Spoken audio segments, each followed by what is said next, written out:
The 2026 Sundance Film Festival just wrapped up, and although I didn't attend the festival in Park City, Utah, I was still able to watch 4 of the films in this year's online screening format. And not all the films that are in contention are on this online list, but I did try and pick what I was most interested in and what had the most buzz around it. So let's jump in and talk about these films. The first film that I watched was writer-director Rachel Lambert's Carousel, and the film is about a divorced doctor played by Chris Pine, who's in the middle of a crossroads with his medical practice not having enough money to stay afloat, and his daughter having severe anxiety attacks. His life is upended even more when his high school ex-girlfriend, played by Jenny Slate, returns to his hometown, making him question if their love deserves a second chance.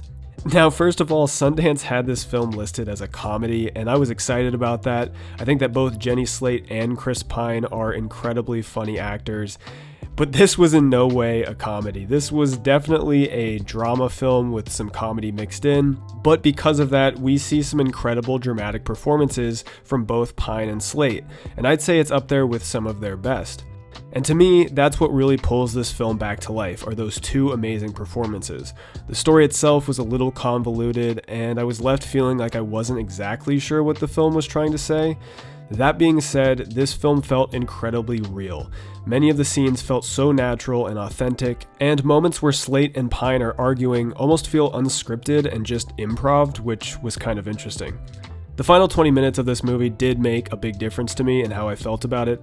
It does stick the landing in that way, and there's an airport terminal sequence with Chris Pine that is just terrific and makes me wish the entire film was more like it. Unfortunately, it was not, and I feel like this just was not a cohesive, well-rounded film, but an interesting watch for the performances for sure, and I'm giving it a 3 out of 5. Next, I watched Josephine, and oh my goodness, this was a tough watch. This film was dark and intense, but also really, really good.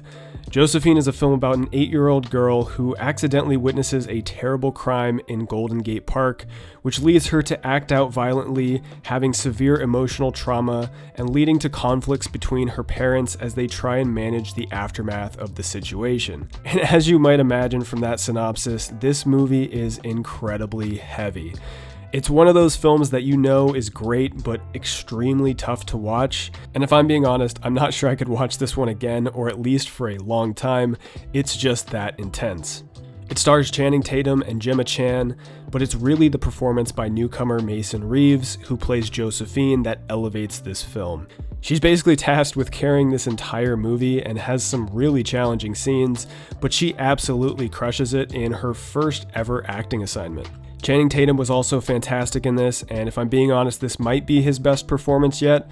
The chemistry he had with Gemma Chan and also Mason Reeves in this was just brilliant to watch.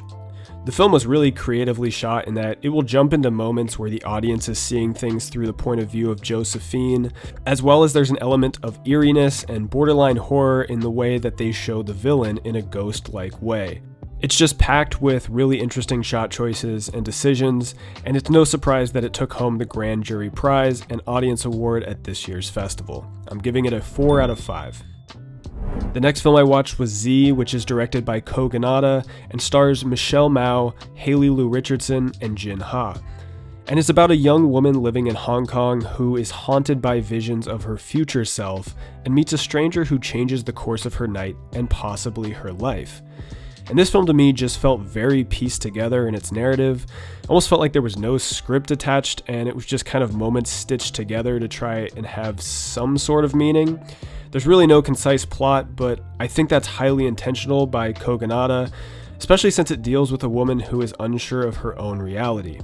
And to be honest, this feels like a 90-minute dream sequence that just never really gives you insight to what's happening. And because it's so ambiguous, it doesn't do enough in my opinion to keep the audience interested, and I didn't feel attached to its characters.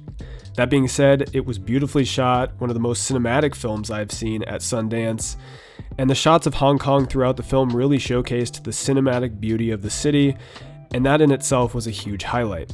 Another bright spot was Michelle Mao, who delivers a very strong performance here in what's a pretty complex character.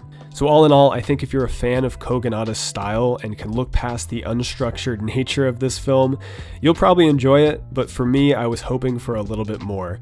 So I gave this a 2 out of 5. And the final film that I watched was Union County, which is about a man who is assigned to a county-mandated drug court program and embarks on a tenuous journey towards recovery in rural Ohio.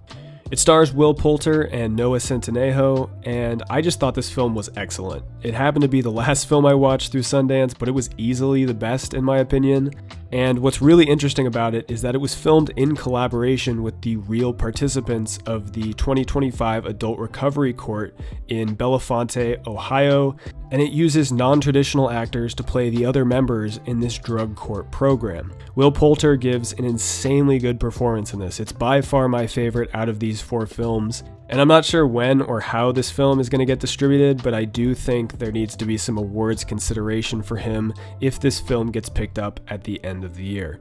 And I will say, I know that films like these that are dealing with addiction have been done a lot in the past, and it can feel a little bit predictable at times, but I do think that Union County differentiates itself to be original, and in a way it almost feels closer to a documentary because of the use of real people in these real situations.